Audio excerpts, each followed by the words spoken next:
انتہا مجھ سے محبت کرتے تھے اور میں بھی ان کو والد کے مقام پہ سمجھتا تھا۔ میاں الطاف حسین بلخرداریہ کراچی والے آج فوت ہو گئے۔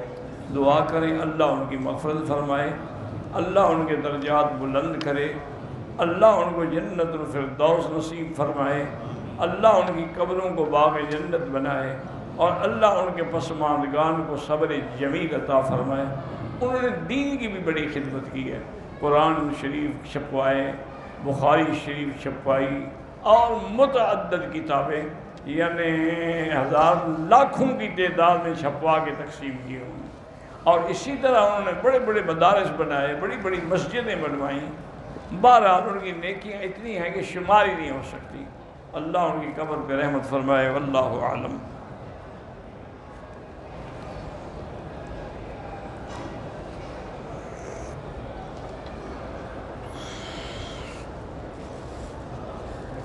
راجہ جمیل جن نے بھی دعا کے لیے کہا ہے، اللہ سب کی دعائیں قبول فرمائے۔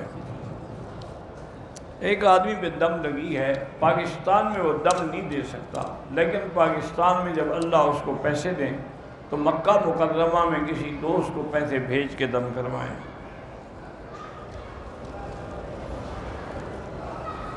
میرے بھائی کے 3 بچے ہیں، کوئی نہ کوئی معذوری ان کو لاحق ہوتی، اللہ شفا عطا فرمائے۔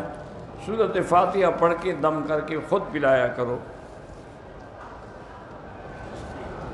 اگر سونا جو ہے وہ تو 7.5 تولے سے کم ہے، لیکن 52 تولے چاندی کے برابر زکوٰۃ دینی پڑے گی۔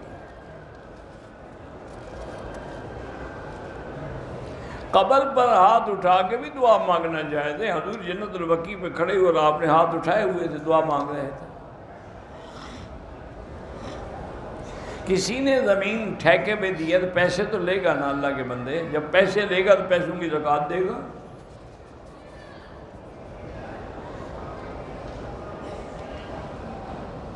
میرے خاوند نے کہا ہے کہ تم آزاد ہو، اگر تمہارے ابو کہیں تو میں طلاق دے دوں گا۔ اس کا معنی ہے کہ طلاق اس نے نہیں دی، اور آزاد کے لفظ سے نیت طلاق نہیں تھی۔ انشاءاللہ طلاق نہیں ہوگی۔ اللہ پاک ہر مسلمان کے بھائی سب کی، کسی صحابی یا رسول اللہ کو کوئی مثالہ نہیں لگایا گیا دفن کے وقت، مثالہ لگا کے کوئی بھی دفن نہیں کیا جاتا۔ لوگوں نے مشہور کر رکھا ہے کہ ہاں مثالہ لگا دیتے ہیں اور لاش جلدی گل جاتی۔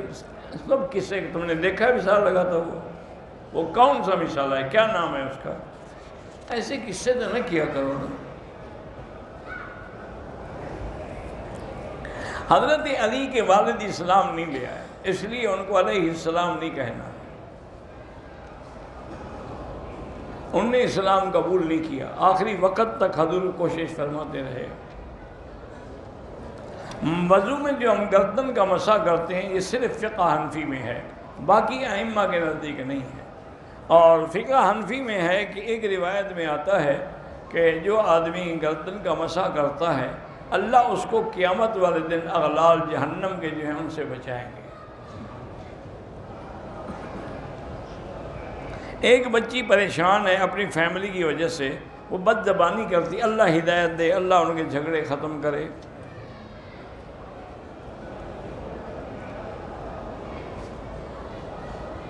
ہم پاکستان سے آئے ہیں، ہمارے گروپ میں سے ایک عورت نے جدہ ایئرپورٹ پہ اسکارف باندھا، پتہ نہیں کیا ہے۔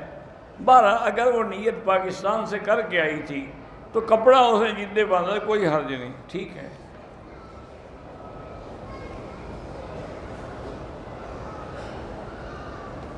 ایک شخص نے کہا اپنی بیوی سے کہ اگر تم نے یہ کام نہ کیا تو تم میری بیوی ہو۔ اس عورت نے وہ کام نہیں کیا تو ٹھیک ہے بیوی، کیوں ان جھگڑوں میں پڑتے ہو؟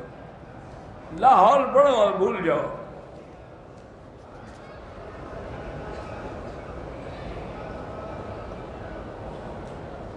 ایک عورت نے خانہ کعبہ کا طواف تو مکمل کر لیا، صفا مروہ کے 2 چکر لگائے، باقی نہیں لگائے، دم پڑ گئی۔ ہم پاکستان سے آئے ہیں، احرام جدہ ایئرپورٹ پہ باندھا ہے تو آپ کو دم پڑ گئی، اور وہ اصل عمرہ جو تھا اس سے بھی آپ محروم ہو گئے۔ وہ تو آپ کو اپنے ملک سے نیت کرنی چاہیے تھی۔ عورت نے بھی نہیں باندھا، اگر جدے سے باندھا ہے تو اس پر بھی دم ہے۔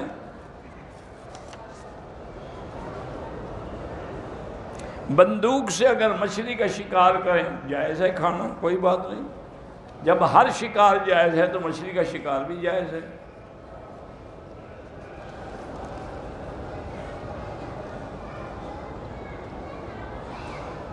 میں نے قرآن پاک حفظ کیا تھا لیکن اب بھول گیا ہوں، بالکل بھولنے سے گناہ کبیرہ ہے، توبہ کرو اور دوبارہ یاد کرنے کی کوشش کرو، اور کسی قاری کے پاس بیٹھ کے سمجھو کہ قرآن کو یہ پکا کیسے کرتے ہیں۔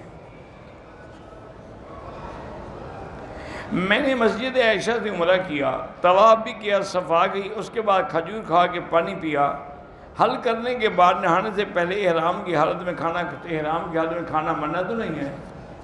آپ تو پاکستان سے جب احرام باندھ کے آتے ہیں پہلے ہی جہاز میں روٹی کھانی شروع کر دیتے ہیں، تو پھر منع کیسے ہوا؟ آپ تو ابتدائی وہاں سے کرتے ہیں۔ اور ماشاءاللہ کتنے خوش نصیب ہمارے حاجی ہیں کہ غیر محرم عورت کے ہاتھ سے کھاتے ہیں۔ وہ کھانا جو ہے یار ہوسٹس دیتی ہے نا، جس کو دیکھنا بھی حرام ہے اس کے ہاتھ سے کھانا کیسے جائز ہے؟ میں ایک دفعہ پتہ نہیں امریکہ سے آ رہا تھا، اللہ کی شان یہ ہے کہ فرسٹ کلاس میں کوئی بندہ ہی نہیں تھا، صرف میں اکیلا تھا۔ بہرحال تھوڑی دیر گزری تو ایئر ہوسٹس آئی، اس نے کہا کہ حضرت آپ کیا کھائیں گے؟ میں نے کہا بیٹی میں نے کچھ بھی نہیں کھانا، مجھے نیند آئی ہوئی ہے، میں کئی دن جلسے کر کر کے جاگا ہوا ہوں، بس مہربانی کریں مجھے سونے دیں۔ اور نے کہا جی مجھے پائلٹ نے ہدایت کی ہے کہ میں مکی صاحب کا خصوصی خیال رکھو اور خود اور جو چیز کہیں وہ پکا کے پیش کرو۔ میں نے کہا بیوی میں نے نہیں کھانا ہے۔ انہوں نے کہا جی میں آپ کو اپنے ہاتھ سے کھلاؤں گی۔ میں نے کہا تمہارے ہاتھ سے کھانے سے میں کوئی بزرگ بن جاؤں گا؟ میں تو اور گناہ گار ہو جاؤں گا تمہارے ہاتھ سے کھانے سے۔ بہرحال اس نے کہا جی آپ کی مرضی۔ میں نے کہا بس میری مرضی یہی ہے، مہربانی کر کے مجھے تنگ نہ کرو اور مجھے آئندہ آ کے ڈسٹرب نہ کرنا، کیونکہ اس پورے ایریے میں کوئی بندہ اور نہیں ہے، تو ایک اکیلی عورت ہو، اکیلا مرد ہو، تیسرا پھر شیطان ہوتا ہے۔ اس کو بھی پھر بات سمجھ آ گئی، اللہ جزائے خیر دے، وہ پھر تنگ نہیں کیا۔ بہرحال ایک آدمی نے بینک سے سود لیا ہوا ہے، اگر ہم قربانی میں اس کو شریک ہے، اللہ کے بندے گناہ گار ہے، کافر تو نہیں ہو گیا کہ قربانی میں وہ شریک نہیں ہو سکتا۔ طواف کے دوران کعبے کو نہ دیکھیں، قدم زمین نظر نیچے رکھیں، چونکہ طواف نماز کے حکم میں ہے، اور نہ مقام ابراہیم کو ہاتھ لگائیں۔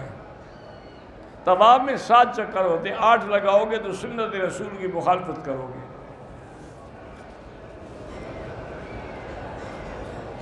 طواف کے دوران بات چیت کرنا موبائل پر یا فوٹو میں بلا وجہ بات چیت ناجائز ہے، بلا وجہ فوٹو نکالنا بھی ناجائز۔ تم اللہ کے کعبے کے باہر پھر اتنا تمہیں ہوش ہے کہ ویڈیو بنا رہے ہو، یعنی تمہارے دل میں کعبے کا کوئی مقام ہی نہیں ہے۔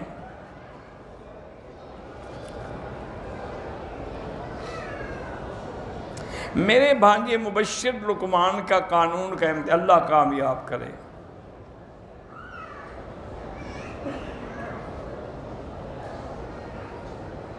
بہرحال اگر ایک لڑکی نے غلطی کی، اس سے گناہ ہوا، پھر اس کی شادی کسی دوسری جگہ ہو گئی، وہاں خوش، توبہ کر لے بس، پھر مسئلے پوچھنے کی کیا ضرورت ہے؟ اب اس کی زندگی اچھی گزر رہی ہے، بلا وجہ یعنی باتیں کر کے اپنا گھر برباد کرنا چاہتی ہے، استغفار کرو، توبہ کرو اور بھول جاؤ، پھر گناہوں کا ذکر نہ کیا کرو۔ ہمارا ایک بیٹا ہے، اللہ مزید اولاد بھی دے، جن کے پاس نہیں ہے اللہ ان کو بھی دے۔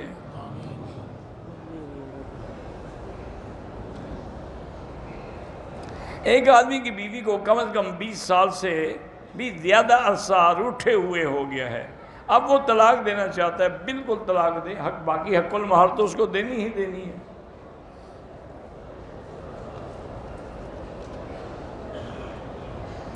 اگر کسی نے غیر محرم سے بوس و کنار کیا، اس کے بدن کو بھی چما، زنا تو نہیں ہے لیکن مبادی زنا تو ہے نا، اس لیے استغفار، اسی لیے اللہ نے حکم دیا نا کہ وَلَا تَقْرَبُوا الزِّنَا، زنا کے قریب نہ جاؤ۔ کیا معنی؟ یہی مسائل نہ کرو۔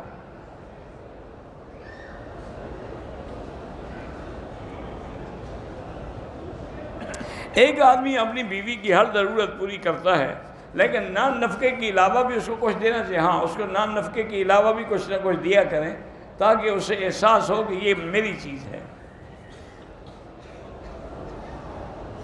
میرے والد نے اپنی زندگی جائیداد 11 کروڑ میں 6 لاکھ، ایک بھائی 4 لاکھ دوسرے بھائی کو اور 4 بہنوں کو 20-20 لاکھ دیے. یہ بالکل غلط ہے.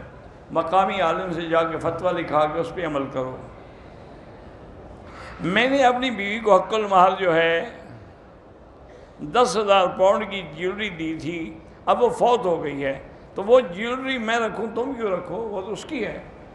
اس کی اولاد کو دو، وارثوں کو دو. کوئی نہ ہو تو خیرات کرو، تمہاری تھوڑی ہے. تم نے تو حق المہر میں دی تھی.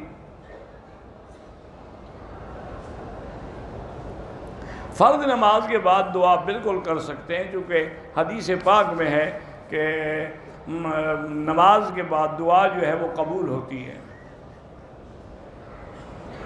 مسجد شہید ہو گئی، اس کا سامان گھر میں استعمال کر، اپنے خریدا ہے تو استعمال کریں ورنہ اس کو کسی مسجد میں لگائیں.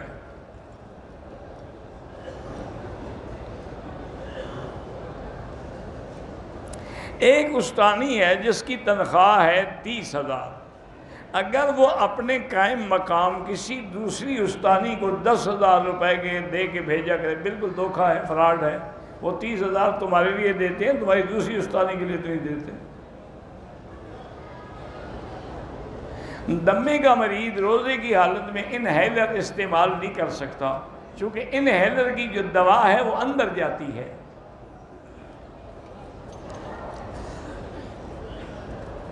میں سورۃ البقرہ روزانہ پڑھتا ہوں، اس کا ثواب حضرت آدم سے لے کر حضور صلی اللہ علیہ وسلم کی اور ان کی بخش. اچھا ہے، ٹھیک کرتے ہو. ہم کسی ایک دنیاوی کام کے لیے ایک سے زیادہ وظائف بھی پڑھ سکتے ہیں. ہم پڑھ سکتے ہیں. جتنا اللہ کا ذکر کرو فائدہ ہی فائدہ ہے، گھاٹا کیا ہے بلا. ایک مسلمان خودکشی کرتا ہے وہ کافر نہیں ہے، وہ گناہ گار ہے. وہ انشاءاللہ اس کے لیے بخشش کی دعا کریں. کہتے ہیں جی کہ میں حنفی ہوں. کیا امام ابو یوسف اور امام حسن الشیبانی حنفی تھے؟ تو تم کیسے حنفی؟ اتنے بڑے جاہل ہو کہ وہ دونوں تو امام صاحب کے شاگرد تھے. تو حنفی نہیں تھے تو کیا تھے؟ شافعی تھے. انہوں نے تو کتابیں لکھی ہیں ساری حنفیت کی. لا حول ولا قوت الا باللہ العلی العظیم.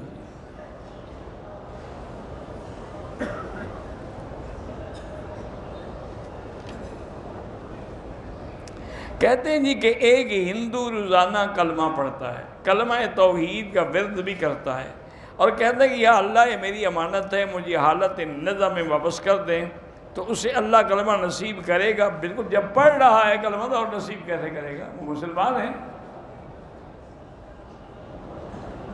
ہماری بیٹی کا امتحان ہے، اللہ کامیاب کرے.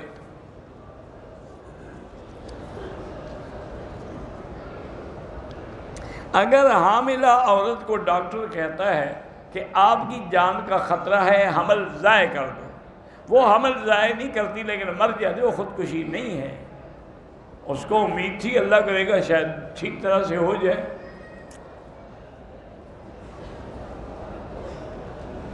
جو پیسہ عورت کو والدین کی طرف سے ملا، شوہر کہتا ہے کہ اگر تم نے یہ پیسہ استعمال کیا کہ یعنی یہ پیسہ استعمال نہ کرے، کیا کرے؟ یعنی والدین کے پیسے تمہیں دے دے. یا وہ اس لیے کہتا ہے کہ تم وہ پیسے محفوظ رکھو، تمہارا خرچہ میں کروں گا. کوئی بات واضح کرو نا، کہنے کا مقصد کیا ہے؟ ہر بات میں ان کو طلاق کی یاد ہے بس. ہارون آباد میں مدرسہ بنا رہا ہوں، اللہ کامیاب کرے. لوگ کہتے ہیں کہ علماء کرام کا سیاست میں کیا کام ہے؟ علماء نہیں آئیں گے سیاست میں تو پھر یہی ہوگا جو حشر ہو رہا ہے. جب لوگ آئیں گے غلط تو نتیجے بھی غلط نکلیں گے.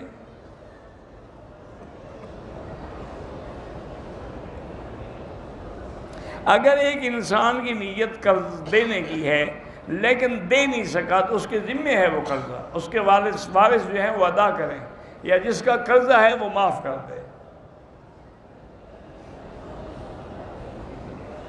کسی کو تکلیف دے بات کرے تو صبر کرنا زیادہ بہتر ہے.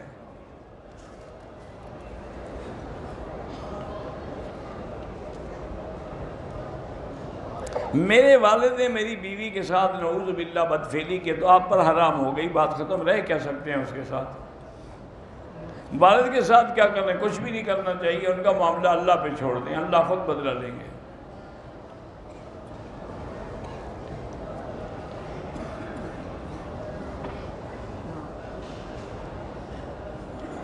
لڑکی کی عمر 25 سال ہے اور 40 سال کے لڑکے سے شادی کرنا چاہتی ہے، 3 سال سے جانتے ہیں، آپس اکثر لڑائی رہتی، تو استخارہ کرے، اگر خیر ہو تو کر لے، نہ ہو تو نہ کرے۔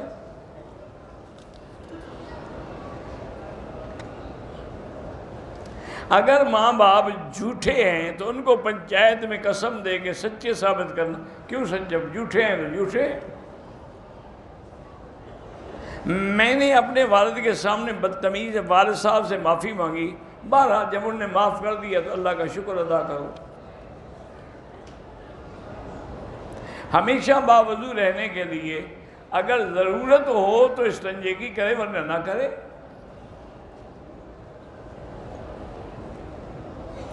ایک لڑکی جس کو شوہر نے 3 سال سے اس کے ماں باپ کے گھر چھوڑا ہے، نہ طلاق دیتا ہے، اور لڑکی خلو کے لیے کورٹ جاتی ہے تو اس کا شوہر پولیس اور کورٹ والوں کو رشوت دیتا ہے، بہرحال کوشش یہ کرو کسی طریقے سے خلو کرا لو۔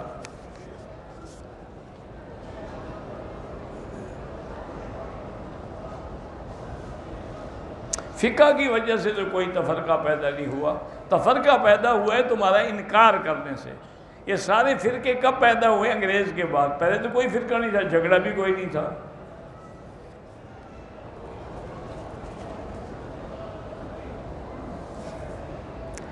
عورت حیض سے 8 دن پہلے پاک ہو گئی لیکن پھر خون آنا شروع ہو گیا، یہ بیماری ہے، یہ حیض نہیں ہے، اس لیے نماز پڑھ سکتی ہے، سب کچھ کر سکتی ہے۔ بمبئی سے کسی انان صاحب نے سلام کہا، وعلیہ السلام۔ میری بیوی عمرے کے لیے آئی، صحت خراب ہے، اللہ شفا دے۔ طواف کے دوران خانے کعبے پہ نظر نہ رکھیں، نظر نیچے قدموں میں رکھیں۔ نفلی طواف کے ساتھ صفا مروہ نہیں ہوتی، صفا مروہ عمرے میں ہوتی ہے یا حج میں؟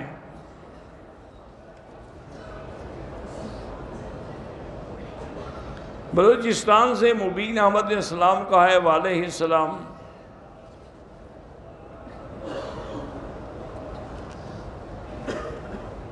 کہتا ہے کہ جمعہ کی نماز سے پہلے 2 رکعت نفل پڑھے، اس طرح کہ پہلی رکعت میں سورۃ فاتحہ کے بعد آیت الکرسی اور آخر کے 3 کل، پھر اسی طرح اللہ عالم، کسی بزرگ نے لکھا ہے، کوئی حدیث میں تو نہیں ہے یہ حکم کہ 70 سال کا ثواب ہوتا ہے۔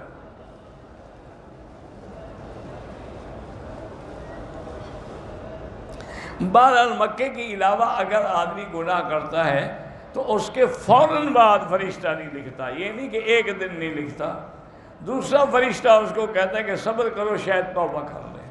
اور مکے میں جو ارادہ گناہ ہے وہ ہے شرک کا، اگر الہاد کا ارادہ کرے، عام گناہ کی بات نہیں۔ وَمَن يُرِدْ فِيهِ بِإِلْحَادٍ بِظُلْمٍ، الہاد سے مراد بھی بے دینی، ظلم سے مراد بھی شرک۔ جمعہ کے دن عصر کی نماز کو 80 مرتبہ 80 سال کے گناہ معاف ہو جاتے، اللہ عالم، لیکن درود شریف پڑھا کرو۔ طواف کے بعد صفا مروہ میں تاخیر کرے کوئی حال نہیں، لیکن احرام نہ کھولے، رہے احرام میں۔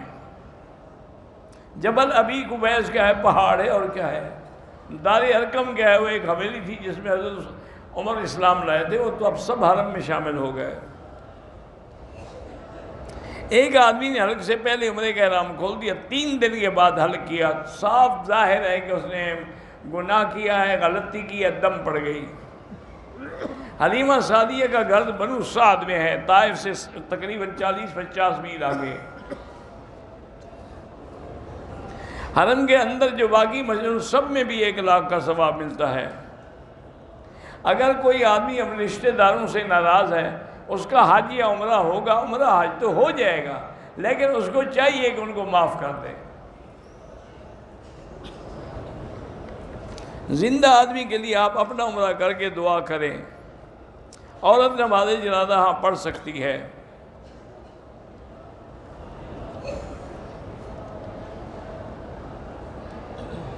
بہرحال کہتے ہیں جی احمد رضا خان کے قرآن کا جو ترجمہ لکھا ہے اس میں کہتے ہیں کہ میلاد کا حکم ہے۔ گزارش یہ ہے کہ کون سی آیت ہے جس میں میلاد کا حکم ہے؟ تم باقی قرآن بھی اٹھا کے دیکھ لو نا، وہ تو تھا ہی بریلوی بیچارہ، ساری زندگی میلاد ہی کرتا رہا۔ اللہ مغفرت کرے، ہم تو دعا نہیں کرتے۔ یا رسول اللہ اگر کہے بہتر یہی ہے کہ حرف یا ندا کے لیے ہوتا ہے، یہ اللہ کے ساتھ لگایا جاتا ہے، یا اللہ، یا رحمان، یا رب البیت، پھر اسی لیے رسول کے ساتھ نہ لگائے۔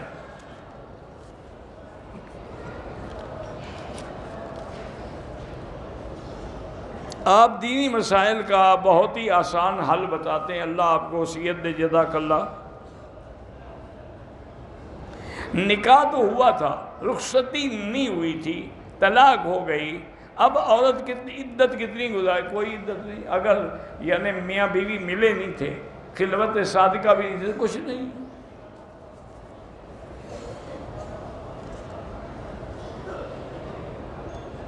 اگر ایک آدمی نے اپنی بیوی کے ساتھ عمرہ کیا تو اب خاوند اپنی بیوی کے بال کاٹ سکتا ہے؟ کیوں نہیں کاٹ سکتا ہے؟ سڑک پر جو لوگ نماز پڑھتے ہیں، اللہ قبول کرے اور کیا کہیں، اگلی صف نظر آئے تو نماز ہو جاتی ہے، نمازی کے آگے نہ گزریں۔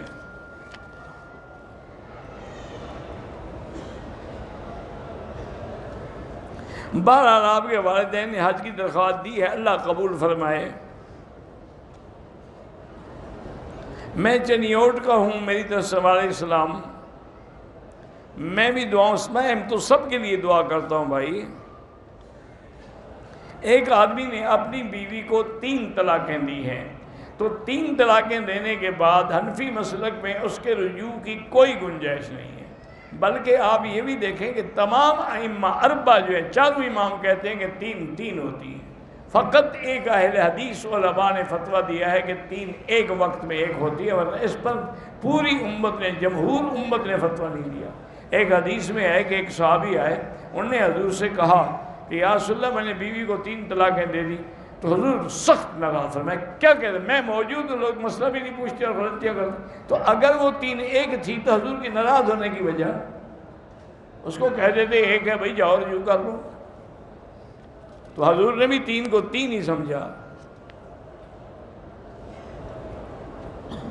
حضور کے زمانے میں مرد عورتیں اکٹھے طواف، اکٹھے طواف کرتے تھے۔ کوئی ترتیب ایسی بن سکتی ہے کہ عورتوں کی تو یہ تجویز لکھ کے حکومت کو بھیجو، مجھے کیا کہتے ہو؟ مسجد حرام میں جہاں ہم جوتے رکھتے ہیں، پھر ہمیں جوتے نہیں ملتے، چونکہ آپ کو وہ جگہ ہی نہیں ملتی تو جوتے کیسے ملیں؟ یا تو آپ گیٹ نمبر لکھیں، جوتے رکھنے والی جگہ جو ہے اس کا بھی نمبر لکھیں، پھر ملیں گے۔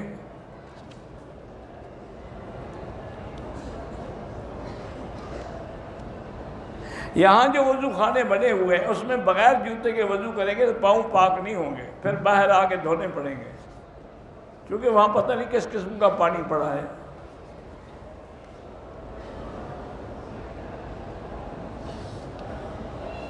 میرے والد نے میری شادی میری مرضی کے بغیر ایک جگہ طے کر دی ہے، میں بار بار استخارہ کرتا ہوں، شادی کے لیے دل مطمئن نہیں ہوتا تو خود بخود رک جائے گا، تم جھگڑے میں نہ پڑو، بس استخارہ کر کے چھوڑ دو اللہ پر۔ اگر استخارے کے بعد دل مطمئن نہ ہو تو معنی یہ ہے کہ وہاں شادی نہ کرو۔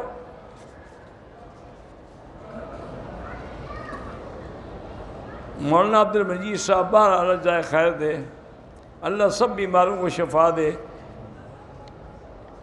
اللہ ہر مسلمان جتنے بیمار ہیں سب کو شفا دے۔ تبلیغ والے کہتے ہیں کہ تبلیغ میں نماز کا ثواب زیادہ، بالکل ٹھیک کہتے ہیں، تبلیغ تو اللہ کے راستے میں نکلنے والی بات ہے نا۔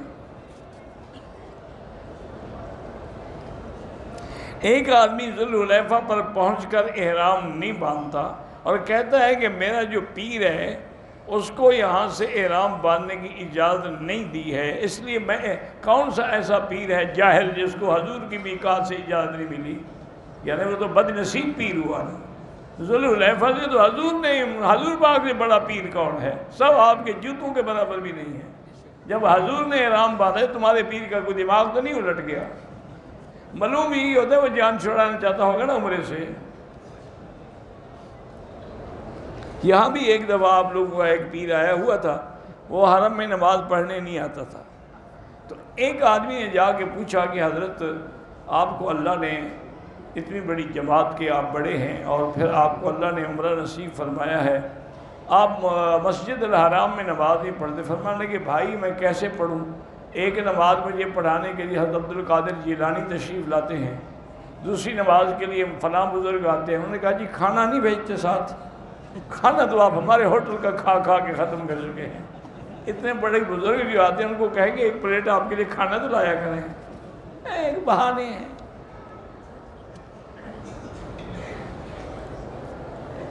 ہم جیرانہ گئے تھے، وہاں سے احرام نہیں باندھا، کوئی حرج نہیں، جیرانہ میقات نہیں ہے۔ طائف جانے واپسی پہ عمرہ ضروری ہے چونکہ طائف میقات ہے۔ کہتے ہیں جی لوگ آپ کو شیخ مکی کے نام سے جانتے ہیں، اتنا ہی کافی ہے، اور اصل نام کیا بتاؤں؟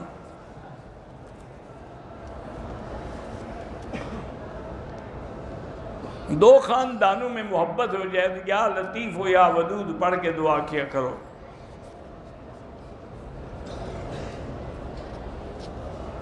سورۃ الفاتحہ جو ہے وہ نمازیں جو ہے ہر نماز میں ہوتی ہے، لیکن امام کے پیچھے ہو تو پھر نہیں پڑھے گا۔ وتر کی 3 رکعتیں اکٹھی پڑھیں تو حنفی مسلک میں افضل ہے، باقی ایک رکعت پہ سلام پھر الگ پڑھیں وہ بھی جائز ہے۔ جہاں جمعہ کی شرائط نہ ہوں وہاں جمعہ نہ پڑھیں۔ بعض لوگ جو ہیں وہ بڑے بڑے بزرگوں کی مثال دیتے ہیں کہ فلاں بزرگ نے ایسی جگہ جمعہ پڑھا تھا۔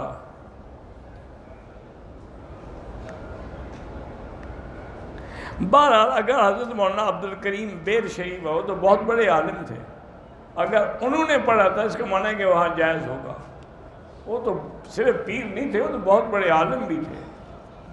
حضرت حلیجوی بھی بہت بڑے عالم تھے، صرف پیر نہیں تھے، بلکہ یعنی ایک بزرگ نے مجھے کہا کہ حضرت سے کسی نے مسئلہ پوچھا تو میں بھی موجود تھا، ترمذی شریف کی حدیث تھی، تو حضرت نے جب تقریر کی نا اس دن مجھے سمجھ آیا کہ ہم تو جاہل ہیں، ہم نے تو آج تک ترمذی سمجھی نہیں ہے۔ اتنا بڑا علم تھا، میں نام نہیں لیتا دوسرے بزرگ کا توہین نہ ہو۔ تعزیت کے لیے ہاتھ اٹھا کے دعا مانگنا ضروری نہیں ہوتا۔ اور کہتے ہیں کہ 3 دن کے لیے جو لوگ آتے ہیں تو ان کے لیے کھانا بھی اور بوتلیں بھی چلتی رہتی ہیں۔ اگر وہ میت کے گھر سے کھا رہے ہیں تو حرام ہے، اگر میت کا کوئی دوسرا عزیز رشتہ دار کھلا رہا ہے تو کوئی حرج نہیں۔ ہندوستان کے حالات واقعی بہت خراب ہیں، اللہ ہندوستانی مسلمانوں پہ، کشمیری مسلمانوں پہ، فلسطینی مسلمانوں پہ رحمتیں فرمائیں، اور ہم بے بس ہیں، یعنی کوئی بھی ایسا آدمی پیدا نہیں ہوا جو ایسے مسائل میں کھڑا ہو سکے، تو اس لیے بس رو رو کے اللہ سے دعائیں مانگیں، اور ہر مسجد میں دعائے قنوت نازلہ پڑھ کے دعا مانگیں تاکہ اللہ مسلمانوں کے دشمنوں کو ہلاک و برباد کرے۔ نظر بد کے بارے میں لاحول پڑھا کریں۔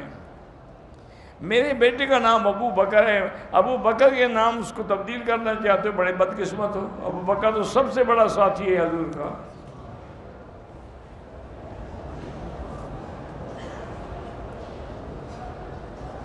انگلینڈ میں رہتے ہیں، سود پر گھر نہ لیں۔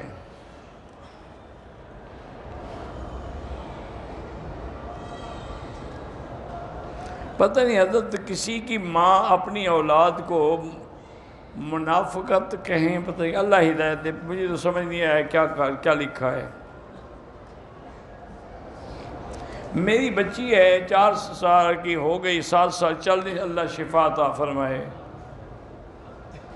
لاہور ایئرپورٹ سے احرام باندھا، مکہ ہوٹل پہنچنے پر کچھ دیر بعد احرام کی دونوں چادریں کھول دیں، 2 منٹ بعد پھر احرام باندھا، کوئی دم شم نہیں۔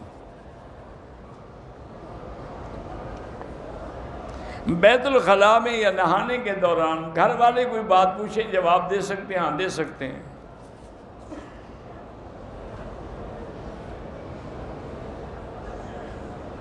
جب ہم قرآن پڑھ کے حضور کی پوری امت کو بخشیں انشاءاللہ سب کو اللہ ثواب دیں گے۔ پاکستان سے آئے مسافر ہیں، نماز قصر پڑھیں گے۔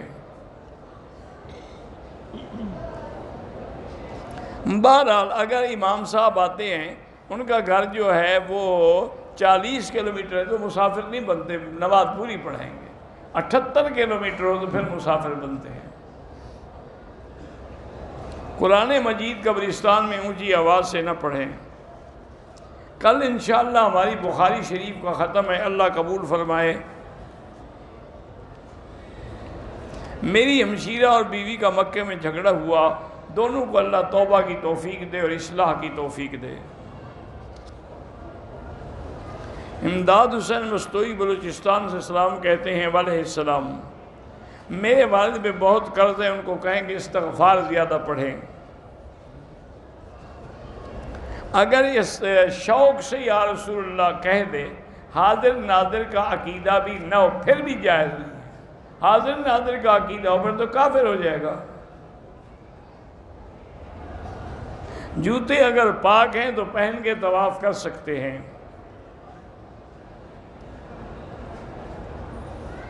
میں حافظ قرآن ہوں تو آپ اللہ سے سورۃ الرحمن پڑھ کے دعا کریں کہ اللہ آپ کو صالحہ عالمہ لڑکی عطا فرمائے۔ ایک لڑکی اچھی پڑھی لکھی ہے، 3 رشتے آ رہے ہیں، استخارہ کرے، جس کے لیے خیر ہو اس کے ساتھ نکاح کر لے۔ ایک عقیقے کے لیے بکرا بکری بھیڑ دمبا سب جائز ہے۔ میں نے شراب پینا چھوڑ دیا ہے اور توبہ بھی کر لی ہے، اللہ آپ کو توبہ پہ قائم رکھے۔ دودھ کا وزن کر سکتے ہیں، جب بندے کا کر سکتے ہو تو دودھ کا کیوں نہیں کر سکتے؟ آج کل تو گائے بکری کا بھی وزن کر کے بیچتے ہیں کہ کتنا وزن ہے، تو دودھ تو اس کے اندر ہوتا ہے، وہ وزن ہو گیا۔ ایسے پتہ نہیں کہاں سے مسئلے گھڑتے ہیں یہ لوگ۔ مجھ سے بد نظری نہیں جاتی، لاہور زیادہ پڑھو۔ ایک عورت سے میرا نکاح ہونے والا تھا، اس نے مجھے دھوکہ دیا، تو اللہ سے معافی مانگو، اللہ سے دعا کرو، معاف کر دو تو اچھی بات ہے۔ بالغ بچی سپیکر پہ آ کے نعت نہیں پڑھ سکتی۔ میری امی عمرہ کے دوران ماموں سے گم ہو گئے، صفا کے 6 چکر لگانے کے بعد ماموں کو ڈھونڈنے ہوٹل گئے، تھکے ہوئے تھے۔ ماموں کے ساتھ ان کے دوست بھی، انہوں نے کہا آپ صبح پوچھیں گے مسئلے کا کیا حل ہے۔ کوئی بات، تھکے ہوئے تھے تو صبح کو جا کے باقی مکمل کر دیا، کوئی بات نہیں، کوئی جرمانہ نہیں۔ میں جمعہ پڑھاتا ہوں تو آپ سے مشورہ چاہتا ہوں کہ جمعہ کے عنوان پہ کئی کتابیں ہیں، کوئی کتاب ایک کا درس دیکھ کے وہی درس دیا کرو۔ خالی پلاٹ پہ جب آپ نے گھر نہیں بنایا ہے تو زکوٰۃ ہے، گھر بناؤ گے پھر کوئی زکوٰۃ نہیں۔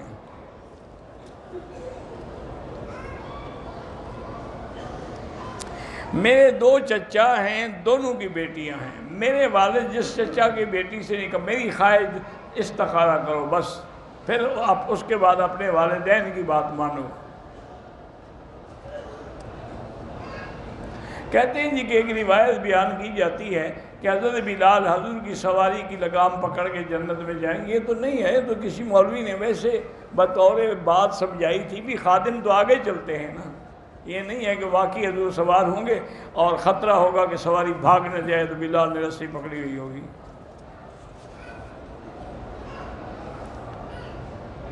شیعہ کا جنازہ نہ پڑھا کریں۔ اگر کوئی آدمی جرابوں پہ مسح کرتا ہے تو حنفی مسلک میں اس کے پیچھے نماز نہیں ہوتی، مسح جائز ہے لیکن چمڑے کے موضع پر۔ جہاں مکہ ٹاور ہے، یہاں حضرت ابو بکر کا مکان تھا، یہ تو اتنی بڑی جگہ ہے کہ یہاں 1000 مکان تھا، تو صرف حضرت ابو بکر کیسے ہو گیا؟ بدل جاتے ہوئے راستے میں کنویں ہیں، ٹھیک ہے، سب کنویں استعمال کریں۔ کہتے ہیں جی کہ آپ کے اسپیکر کی آواز ان سے کہیں کہ مزید ٹھیک کریں، پیچھے عورتوں کو آواز نہیں جاتی۔ خانہ کعبہ پر کاغذ پر نام لکھ کے یا کعبے پہ لکھنا ناجائز ہے۔ مسجد عائشہ سے عمرہ کرتے ہیں، بالکل جائز ہے۔ کسی آدمی یا پیر کی قبر کسی کی بھی نہیں چوم سکتے، نبی کی قبر بھی نہیں چوم سکتے۔ طواف میں قرآن پڑھنا افضل ہے یا تیسرا کلمہ پڑھیں؟ طواف میں بے پردہ عورتوں کی دوسروں پر تو لعنت نہیں ہوتی، ان کو بھی چاہیے کہ وہ کپڑا اپنے چہرے کے آگے ڈال کے رکھیں۔ عورتوں کے اگر ایام حیض ہے تو وہ مسجد کے اندر بھی نہیں آ سکتی، طواف کا کیا معنی؟ اللہ ہر مسلمان کے بچوں کو صالح بنائے۔ ایک عورت نے اپنے شوہر سے خلو مانگا ہے، دعا کریں اللہ ہدایت دے، اللہ کرے کہ دونوں میں اتفاق ہو جائے۔ لڑکی کی شادی میں لڑکی والوں سے کھانا زبردستی کھانا منع ہے، وہ خوشی سے کھلاتے ہیں، ان کی مرضی۔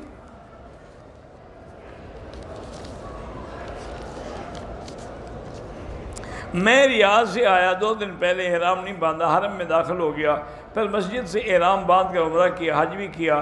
حج میں پہلے دن شیطان کو کن کے ہماری دوسری دفعہ بخار سے نہیں جا سکا، میری جگہ دوست ہے ہماری، ٹھیک ہے کوئی بات نہیں، کوئی دم نہیں۔ میرا لڑکا 4 سال کا بات، اللہ شفا عطا فرمائے۔ عورتوں کا قبرستان میں جانا منع ہے، حجر اسود کا بوسہ ضروری نہیں ہے، اگر عورت رش ہے دور سے اشارہ کر دے۔ زمزم کے پانی میں کھانا پکا سکتے ہیں، ہاں جی پکا سکتے ہیں۔ اللہ تمام مسلمانوں کے احوال پہ رحمت فرمائے۔ اگر صفا کرنے کے بعد حلق نہیں کرایا تھا، پہلے مونچھیں کاٹ دی، پھر دم پڑ گئی، دعا قبرستان میں بلند آواز سے نہ کریں، مسجد میں بھی ذکر بالجہر نہ کریں تاکہ دوسروں کی عبادت میں خلل نہ آئے۔ روضہ رسول اللہ پر جا کے مسجد نبی میں قرآن سنائیں، روضے پر تمہیں 2 منٹ نہیں کھڑے رہنے، تم وہاں کھڑے ہو کے قرآن پڑھو گے۔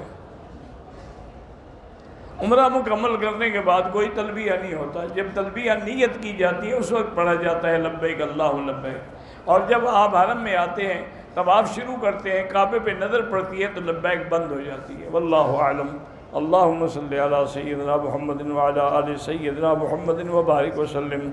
اللہم انت ربی لا الہ الا انت الاحد الصمد الفرد الذی لم یلد ولم یولد ولم یکن له کفوا احد۔